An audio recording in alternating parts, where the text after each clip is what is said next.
فيها دعيناك نص الليل يا واحد سلام، دعيناك نص الليل يا واحد سلام، ما كلف الله نفس إلا بوسعها، ربي ورب أهلي وآبائي القدام ورب السماء والأرض والناس كلها، سألتك تخارجنا بيوم به ازدحام، بيوم كل الخلق تسأل بفعلها، رزقتنا الجنة والزواج في الخيام كما جاء في القرآن، ما في زيها، لك الحمد ما يرخي على الواد والغمام وما شدت البدوان باكر برحلها، وثم اسمحوا لي أيها السادة الكرام اسمعكم الأبيات للأم عدها، نصيحة لوجه الله ما في شي لي مرام، ودي ما سمع شي مغصب الشي يشلها، خلقني ببطن أمي من اللحم والعظام، صابر عليه 9 أشهر بحملها، تعبتها عند الولادة وبالوحام، كمان ديتها ركضات من وسط بطنها، ركضت برجولي وراسي وبالبهام، وألمتها في كل موضع بجسمها، من اللي يسقيني ويطعمني الطعام، هل أمي تطعمني فلا ينبغي لها، فسبحان دي يرزق عباده في الظلام، ربط حبل سري خذ نصيبي بأكلها، وليلة تبا تولد قرح ظهرها أتلام، رايح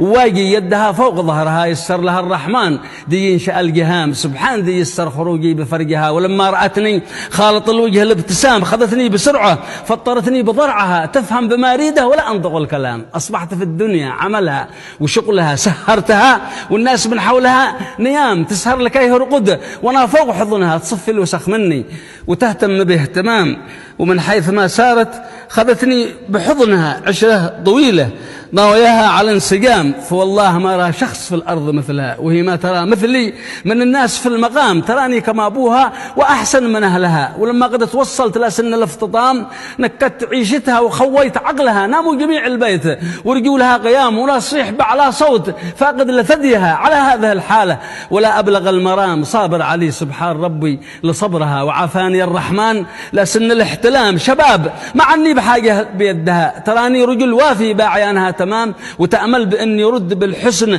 مثلها، أسف بعضهم ينسى المودة والاحترام، فتب الذي ينسى المودة وجملها بدون أي اسباب، يعمل لها خصام، ولا تكلمت قال اسكتي رد صوتها، لا شك ألمها وسبب لها انصدام، تراك الحلم واليوم خيبت حلمها، وبعض الأوادب لا قد تزوج المدام يفضل الزوجة على الأم حسبها، وهو يعلم أنه يقترف أكبر الحرام، يوكل وهي جاعان جالس بجنبها، وقد ربما تجزع أسابيع لا سلام، لا قال وين أمي ولا كيف حالها، ولا توصلت بالكبر ولا سن الانهرام، يدعي عليها أن ربي يشلها، وهي معتصم بالله من ظلمها اعتصام، تبسي دموع العين من فوق خدها، قلوب غسية شد من صخرة الرخام، فبعد لأنفس ظالمة ما أشدها، ومن بعضهم يعجز لساني على الكلام، فكم أم في الدنيا بتشكي من ابنها، فكم أم في الدنيا بتشكي من ابنها، من بعضهم يعجز لساني على الكلام، فكم أم في الدنيا بتشكي من ابنها، بعضهم يعقل لساني على الكلام، فكم أم في الدنيا بتشكي من ابنها، الله لا يقبل صلاته ولا صيام، ربط طاعته سبحان ربي ببرها، أما تتقون الله من يوم الانتقام، بيوم توقف بين يدات ربها، يوم به حسراته وانته لها ملام، يوم به حسرات وانته لها ملام، فرطت بالجنة وهي تحترق لها، فمن تاب قبل النفخ في الصور للغيام، رحيم ربي يغفر الذنب كلها، إلى هنا توصلت والعفو في الختام، فإن كان فيها خير لله فضلها، وثم معي صلوا على سيد الأنام صلاة على المختار لا أحد يملها، فصلوات الله عليه وعلى آله وصحبه وسلم، وهذه الآن